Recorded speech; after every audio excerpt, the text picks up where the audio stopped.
Alô, alunos do sétimo ano, professor Esquilace aqui para começar nossa videoaula sobre a atividade 3 da apostila, tá? Então nós vamos agora, já para começar, eu vou fazer a leitura do texto base dessa atividade 3. Então vamos para a leitura. Leitura do texto base, né, da terceira unidade de estudos. Pacto Global discute a importância do saneamento básico na luta contra o novo coronavírus. Eu vou direto para a imagem porque esse texto que está aqui ele se repete depois, então eu vou ler ele lá embaixo. Então nós temos uma imagem aqui, né, de meninos e mulheres acessam água potável no vilarejo de Wikipokpoi, em Benin, na África, né, na foto do Banco Mundial tirada pela fotógrafa Arne Royal. Quer dizer, tem que levar balde, no caso aqui bacia, para pegar água, porque não tem água encanada, que está ligada ao saneamento básico. A falta de água e saneamento coloca bilhões de pessoas em risco de contaminação por coronavírus. De acordo com recomendações da Organização Mundial da Saúde, a OMS, a lavagem de mãos é a defesa básica de primeira linha, sendo a forma mais eficaz de prevenir a propagação da Covid-19. Entretanto, a ONU estima que uma em cada 3 pessoas no mundo não tem acesso à água potável. Para discutir esses desafios, a Rede Brasil do Pacto Global promoveu nesta quinta-feira, 23, o webinar Covid-19 e ODS 6, a importância do saneamento básico para o combate ao coronavírus. A iniciativa reuniu especialistas de diversas instituições para discutir como garantir o acesso à água potável e saneamento adequado às milhões de brasileiros e brasileiras que não possuem acesso a esses direitos básicos. Também foi discutido o que as empresas podem fazer para minimizar o risco ao qual a população mais vulnerável está exposta, causado pela falta de infraestrutura de saúde e saneamento adequados para lidar com a propagação do vírus. Edson Carlos, presidente executivo do Instituto Trata Brasil, apresentou uma visão geral sobre o cenário atual do saneamento no país e os impactos no controle da Covid-19. Ele foi seguido por Ana Freitas Ribeiro, médica sanitarista e epidemiologista do Instituto de Infectologia Emílio Ribas, que deu uma visão geral de caráter técnico sobre a Covid-19. De acordo com a especialista, estudos já realizados não mostraram evidência da presença do vírus em águas superficiais ou subterrâneas, nem a transmissão por ingestão de água. Ainda assim, algumas medidas devem ser tomadas para manter a segurança do abastecimento de água, tais como proteção da fonte da água, tratamento no ponto de distribuição, coleta e consumo, filtração e desinfecção, armazenamento seguro e limpeza regular das caixas d'água. Marina de Castro Rodrigues, coordenadora de responsabilidade social corporativa da AEGEA Saneamento, destacou que as ações da empresa no combate à pandemia. Adotamos uma série de recomendações de saúde e segurança para os colaboradores que precisam estar nas ruas para manter o nosso serviço, que é essencial, explicou. Colaboramos com a população e os órgãos públicos dos municípios onde operamos por meio de ações, como a desinfecção de espaços de grande circulação e doações de alimentos e produtos de higiene para a população vulnerável nesse momento de crise. Renata Rudiero Moraes, diretora-presidente do Instituto Iguá de Sustentabilidade, falou sobre o papel das ações coletivas no combate à Covid-19. Renata citou a iniciativa que o Instituto vem desenvolvendo, chamada Aliança Água Mais Acesso, uma aliança formada por 14 organizações para ampliar o acesso à água em áreas rurais, com atuação em 3 frentes: infraestrutura para o acesso e tratamento, modelos autossustentáveis de gestão comunitária e fortalecimento da causa e do ecossistema. Esse é um texto escrito por Rodolfo Cirol, presidente do Conselho da Rede Brasil do Pacto Global, e apresentou as ações da frente do Pacto contra a Covid e do coletivo Covid Radar. E aqui é onde está a fonte da onde foi retirado esse texto para trabalhar nessas atividades. Muito bem, então vamos lá. O nome dessa unidade temática aqui, esse tempo de duração para fazer atividade é uma sugestão do tempo para você fazer em casa, mas não, você usa o tempo que você precisar, mais rápido ou mais demorado. O importante é vocês estarem realizando as atividades. Então a unidade temática, né, o tema dessa unidade é vida e evolução. E qual que é o objetivo? É relacionar a importância do saneamento básico para a prevenção de doenças.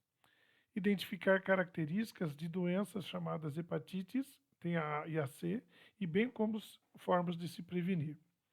Então, o texto de abertura dessa unidade que a gente acabou de ler, ele fala da importância do saneamento básico para a prevenção da contaminação pelo novo coronavírus, causador da Covid-19. Foi destacado no texto que estudos já realizados não mostraram evidência da presença do vírus em águas superficiais ou subterrâneas, nem a transmissão por ingestão de água. Entretanto, outros vírus causadores de doenças podem ser transmitidos pela água, como é o caso do vírus causador da hepatite A. Só para você saber, hepatite tem a ver com hepato, hepato tem a ver com fígado, então são doenças relacionadas ao fígado, certo? Então, a hepatite A é uma doença contagiosa que apresenta transmissão fecal-oral. O que é fecal? Fecal é fezes e oral é a boca. Então, é algum lugar contaminado por fezes que você pôs a mão e pode levar a tua mão até a boca. Pode também pegar de contato de pessoa a pessoa, ou por alimentos ou água contaminadas. Após a ingestão, o vírus cai na corrente sanguínea e chega até as células do fígado, como eu disse, hepato. Pessoas que vivem em locais onde não há tratamento de água e a rede de esgotamento sanitário estão mais suscetíveis a contrair a hepatite A. Ou seja, pessoas que moram em um lugar onde não chega a água tratada e não tem rede coletora de esgoto, quer dizer, não tem privada para dar descarga e o esgoto levar embora, é mais fácil pegar esse tipo de doença. Além da hepatite A, ainda existem outros 3 tipos de hepatites virais, né, relacionadas a vírus, a B, a C e a D. Mas somente a hepatite A pode ser transmitida pela água. Então esse gráfico aqui, ele apresenta a proporção dos casos de hepatites virais notificados segundo as regiões do Brasil, desde 1999 a 2017, quer dizer, 9 anos, né? Então nós temos aqui, ó, para saber, hepatite A, e laranja é o norte, região norte. Azul, região nordeste. Sudeste, verde, a região sudeste. Roxo, a sul e vermelho, centro-oeste. Então, a hepatite A são esses valores. Aliás, eu vou até mudar de gráfico, porque eu achei esse gráfico aí. Por isso que a fonte é importante. Eu fui atrás da fonte, achei esse gráfico, aí eu encontrei uma representação dele melhor, tá? Então, olha aqui como está melhor. Tá vendo? Tá para visualizar melhor. Então, aqui vai de 0 a 100%, né? E como está dividido a hepatite no Brasil, né? Das regiões, né? Norte, Nordeste, Sudeste, Sul e Centro-Oeste. Então, nós temos aqui os dados de hepatite A, os dados de hepatite B, C e D. Vamos para a próxima questão para poder explicar melhor como funciona isso.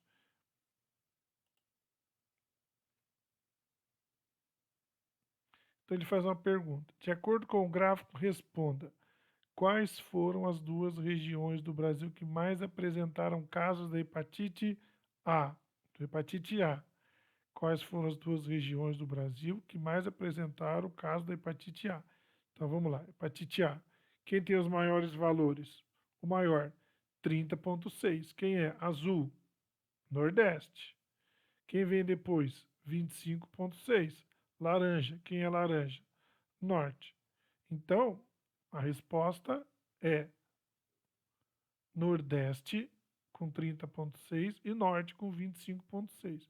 Então, essas foram as duas regiões do Brasil que mais apresentaram o caso de hepatite A. A gente só está olhando para a hepatite A.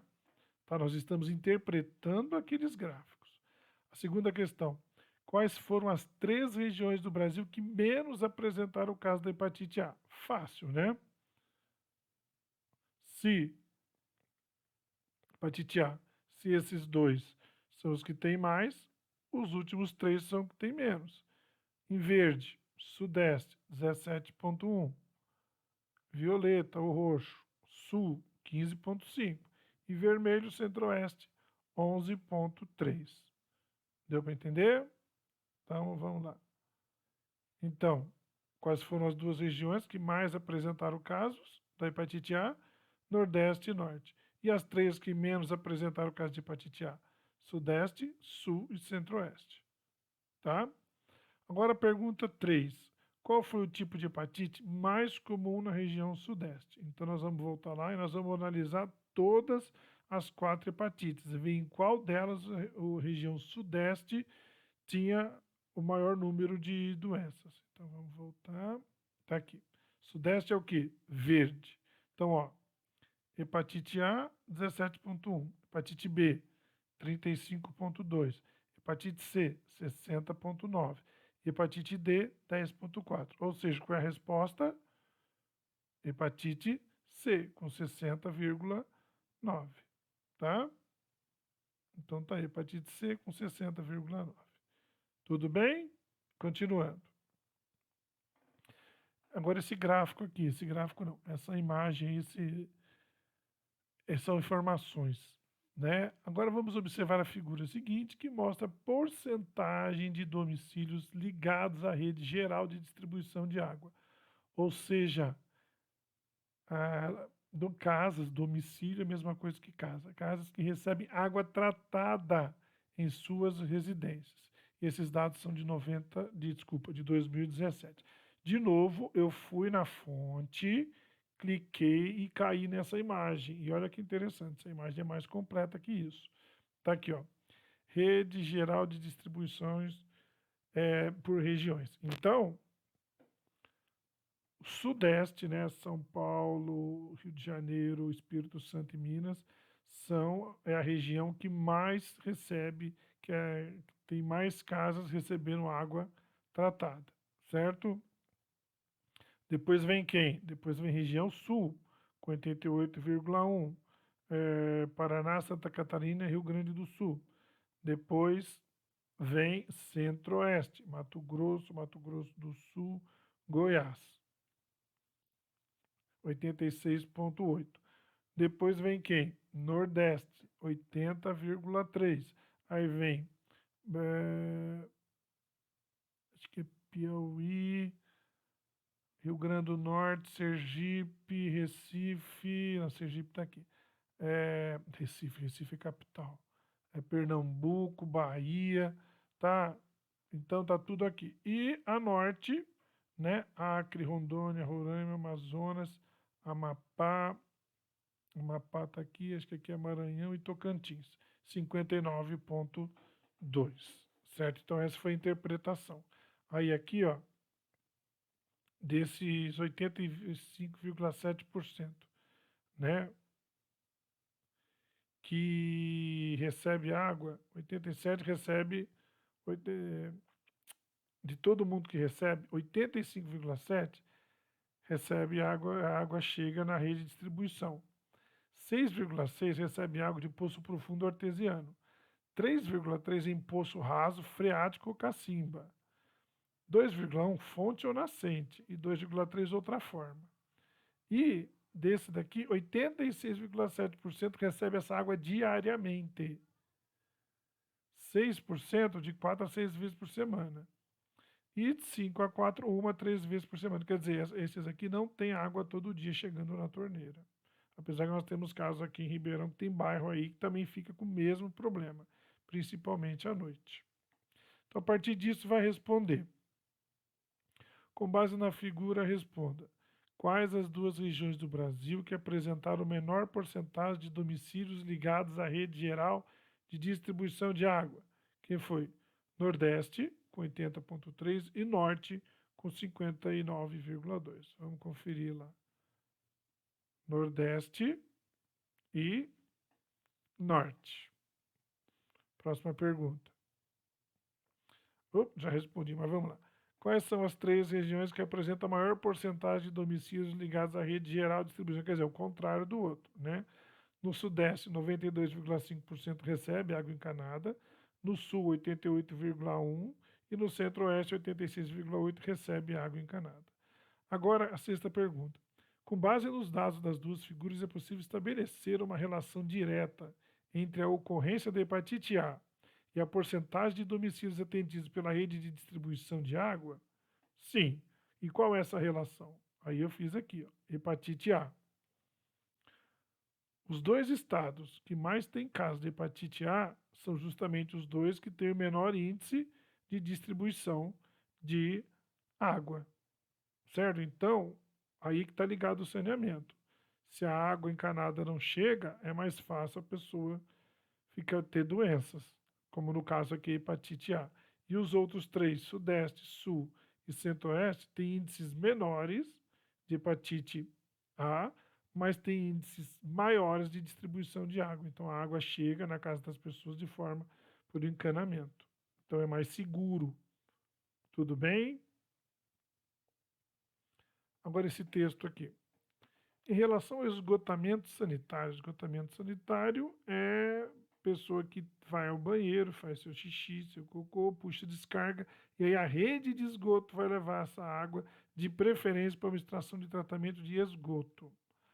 Agora, está falando que nas regiões Norte e Nordeste, esse esgotamento sanitário são as únicas, nessas duas regiões, são as únicas em que o percentual de domicílios ligado à rede geral diretamente ou via fossa é menor que 50%. Fossa é quando não chega encanamento, a pessoa vai lá e constrói um buraco bem profundo, uma casinha em cima que a pessoa usa para fazer suas necessidades.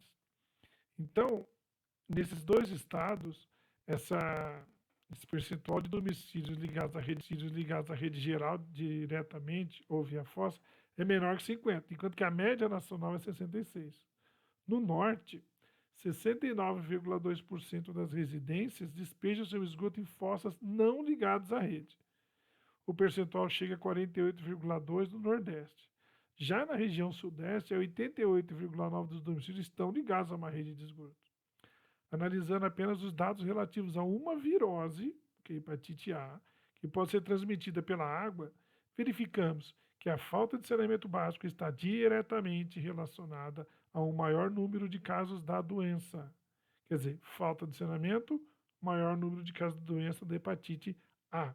Portanto, o investimento em saneamento básico é muito importante para a saúde pública. E para finalizar a atividade dessa unidade, vocês vão fazer uma busca em sites da internet ou em livros de ciências ou biologia para responder as questões que se seguem. Só que quem não tem acesso à internet, isso aqui é uma pergunta maldosa. Então eu vou responder para vocês. Vocês podem olhar aqui. Quais são os meios de transmissão da hepatite C? Só para saber. Não, o postinho está fechado, então não adianta. Eu sugeri vocês visitarem o postinho para fazer uma entrevista lá. Mas como os postinhos não estão, eles estão fechados, então eu respondo. Quais são os meios de transmissão da hepatite C? A transmissão da hepatite C pode acontecer por contato com o sangue da pessoa, a pessoa tem hepatite C, então se você tem contato com o sangue dela, pode transmitir. E só para saber, quando faz doação de sangue, um dos exames que é feito é justamente para saber se tem hepatite C para não passar para outra pessoa. Outro jeito de se contaminar, de transmitir, pelo compartilhamento de agulha, seringa ou objetos para uso de drogas, inclusive o cachimbinho do crack. Quer dizer, se fica distribuindo coisas para os outros, é perigoso. E também outro meio de transmissão é de mãe para filho durante a gestação ou parto. É menos comum, mas pode acontecer. E só para saber também, mulheres que fazem que vai em manicure e pedicure, é interessante que cada uma tem o seu próprio alicatinho. porque o alicate, se ele não for bem higienizado, uma pessoa anterior pode ter hepatite, pode usar o alicate, fez um machucado pequeno, contaminou de sangue, e aí pode contaminar uma outra pessoa que for usar. Então, toda vez que for fazer manicure, né, for fazer as mãos, os pés na manicure, pedicure, tem o seu próprio alicatinho para não usar alicatinho de outras pessoas, a não ser que a própria manicure ou a pedicure faça a esterilização desse material, de preferência de álcool na sua frente, para você ter certeza que isso foi esterilizado. Agora, quais são os sintomas da hepatite A e da C? Bom, da hepatite A, ela pode ser sintomática ou assintomática. Tem muita gente falando sobre assintomático. O que é assintomático? A pessoa tem a doença, mas não manifesta. Sintomática é aquela que tem sintomas. Então, basicamente é isso. É sintomática. A pessoa tem sintoma. Assintomática. Esse A funciona como não. Não tem sintoma. Então, por isso que fala que a pessoa pode ter, no caso aqui, hepatite A ou até o Covid-19, a pessoa não manifesta nenhum sintoma da Covid, mas ele tem o vírus. E aí ele pode transmitir para outras pessoas. Então, pessoas assintomáticas podem ser transmissoras de doenças, como aqui no caso a hepatite A e a Covid-19. Então, durante o período de incubação, né, durante o período que esse vírus fica na pessoa, leva de média de 2 a 6 semanas. Os sintomas não se manifestam, mas a pessoa infectada já é capaz de transmitir o vírus. Apenas uma minoria apresenta os sintomas clássicos da infecção abaixo, como febre, dor muscular, cansaço, mal-estar, náusea e vômito. Isso daí várias doenças podem mostrar isso. Mas a icterícia, que é a pele ficar amarelada, é mais típica de doenças do fígado. E ou as pessoas vão ao banheiro e as fezes estão amarelas esbranquiçadas e a urina está com cor parecida com a da Coca-Cola, quer dizer, bem escura. Então, esse pode ser indícios que você precisa procurar um médico para fazer exames para verificar o que é. E a hepatite C? Olha aqui, no caso da hepatite C, a maior parte dos casos é assintomática, quer dizer, a pessoa não manifesta. Mesmo quando o fígado já está bastante afetado pela doença, mas pode provocar os seguintes sintomas: mal-estar, vômito, náusea, pele amarelada, que eu falei, né, a icterícia, dores musculares, perda de peso e muito cansaço. Quer dizer, são sintomas que outras pessoas, outras doenças podem apresentar. Então tem que ficar de olho, né? As pessoas já podem estar comprometida com o fígado já mais debilitado e ela nem manifesta nenhum sintoma, certo? A nona questão, se eu não me engano, é a última. Além do saneamento básico, quais são as principais medidas preventivas da hepatite A? Então vamos lá. Tomar a vacina contra a hepatite A, quer dizer, tem vacina para ela, de acordo com as recomendações do Ministério da Saúde. Ter bons hábitos de higiene, lavando bem as mãos antes de comer e depois de usar o banheiro, quer dizer, isso é básico, mas agora com o Covid, no caso aqui hepatite A, mais sério ainda. Evite evitar alimentos crus e desinfetar bem os alimentos antes de ingerir, deixando os alimentos de molho em água clorada durante 10 minutos para matar qualquer vírus que possa ter nesse alimento. E preferir alimentos cozidos ou grelhados, por assim os vírus são eliminados. E beber somente água potável, mineral, né, filtrada ou fervida. E ter o mesmo cuidado para fazer suco. E evitar o consumo de água, suco, picolé, sacolé, gelinho e salada que podem ser preparados em más condições de higiene.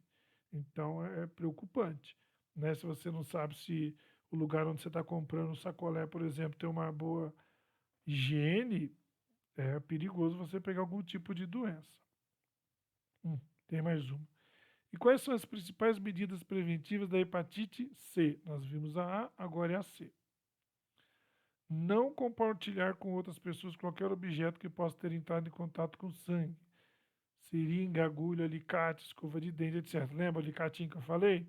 Usa o próprio. Não compartilhar qualquer objeto utilizado para o uso de drogas. Toda mulher grávida precisa fazer no pré-natal os exames para detectar as hepatites B e C, o HIV e a sífilis. Em caso de resultado positivo, é necessário seguir todas as recomendações médicas e o tratamento da hepatite C não está indicado para gestante, mas após o parto a mulher deve ser tratada. Certo? Então é isso, gente. Essa foi a atividade sobre saneamento básico e doenças ligadas a vírus como hepatite A e C, que tem alguns cuidados muito parecidos com o caso da Covid-19. Tá bom? Então, um abraço e até a próxima atividade.